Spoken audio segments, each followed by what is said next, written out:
कार्तिक मास महात्म्य अध्याय 6. नारद म्हणतात, 2 घटकाभर रात्र शिल्लक असताना पहाटे शुची असा तीळ, दर्भ, अक्षता इत्यादिकांनी युक्त होऊन जलाशयाच्या ठायी स्नानाकरिता गमन करावे.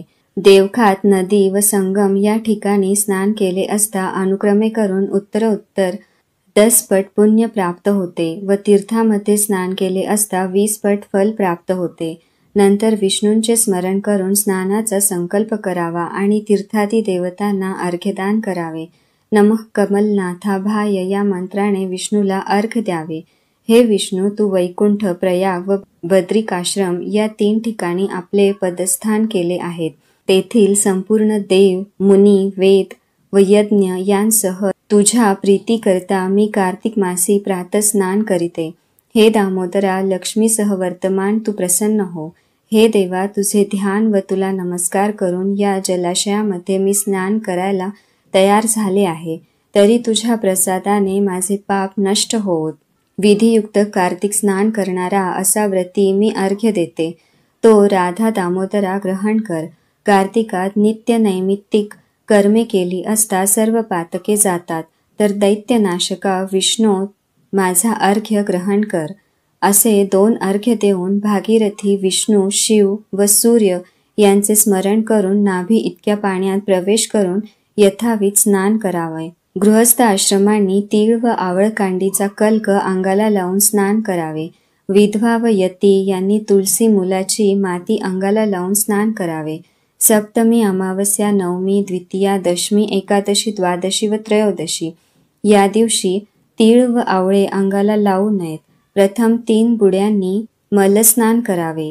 नंतर मंत्रस्नान करावे. स्त्रिया व शूद्र यांनी वेदोक्त मंत्र म्हणू नयेत व त्यांनी पुराणोक्त मंत्राने स्नान करावे.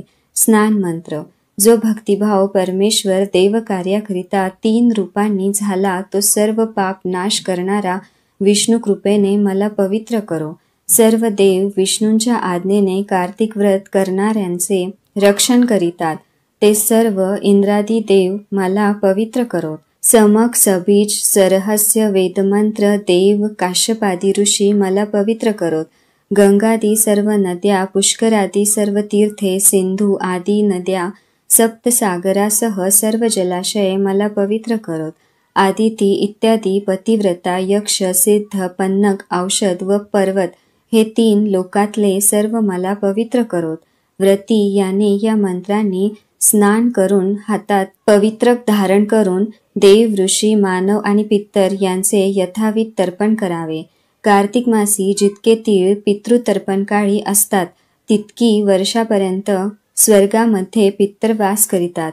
नंतर उदकाशयामधून बाहेर येऊन शुद्ध वस्त्र परिधान करून प्रातःकाळी करावयास सांगितलेली सर्व संध्यादिक कृत्ये करून श्रीहरीची पूजा करावी.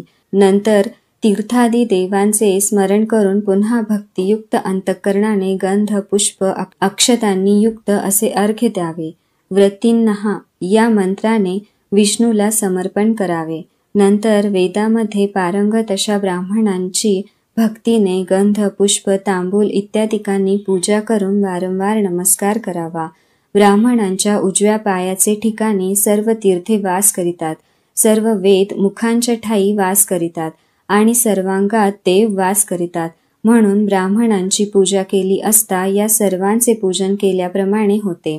कल्याण इच्छिणाऱ्या मनुष्याने ब्राह्मणांचा अवमान करू नये आणि त्यांची विरोध करू नये, कारण ते अव्यक्त रूप भगवान विष्णूचीच स्वरूपे होत. नंतर भगवंतांना प्रिय जी तुलसी, तिची पूजा करावी. एकाग्र अंतःकरणाने प्रदक्षिणा व नमस्कार करावेत. हे तुलसी, तुला सर्व देवांनी निर्माण केले. सर्व मुनींनी तू पूजित आहेस. हे विष्णुप्रिये तुलसी, तुला नमस्कार असो. तू माझे पातक हरण कर.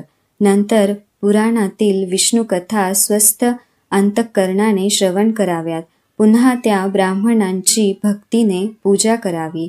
याप्रमाणे सर्व व्रतविधी जो भक्तिमान मनुष्य करतो, तो नारायणाच्या लोकाला पावतो. या लोकी विष्णूला प्रिय अशा कार्तिक व्रताशिवाय रोग व पातकांचे नाशक, सद्बुद्धी देणारे, मुक्तीला कारण असे कोणतेही व्रत नाही. इति श्री पद्मपुराणे कार्तिक मास षष्ठमो अध्याय. श्रीकृष्ण चरणार्पणमस्तु.